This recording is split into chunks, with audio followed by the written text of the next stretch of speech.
Rüstem. Gel. Beraber olsun da diyeceğim. Ne? Seni çok sevmiştim. Deməli sən deməli telefonu ona görə verim. Sən məndən nəsə güldürmüşsən.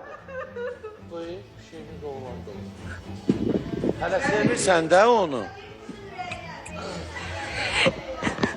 Ben madem ki beni sevmişsen. Çox sağ ol, ay sağ ol.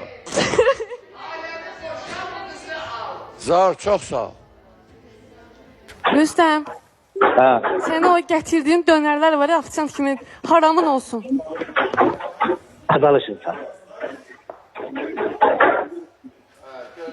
Məndən istədiyin nədir? Mənə onu denən. Bax, orada denən hamı eşitsin. Nə istəyirsən məndən? Sevmirsen cehenneme sev. Sevgi mecbur değil. Sen Nigar neçə il işləyirsən kızım? 5 ayda gelmişim. 5 aydır. Bəli. 5 aydır buradadır. Niye Məhmədi, Vəlini, Zauru, Hüseyni, ne bileyim Cavanşiri yok Rüstəmdən yapışdı? Niye?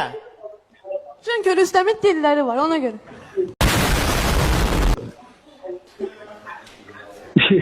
Ney var? Şirin dilleri var.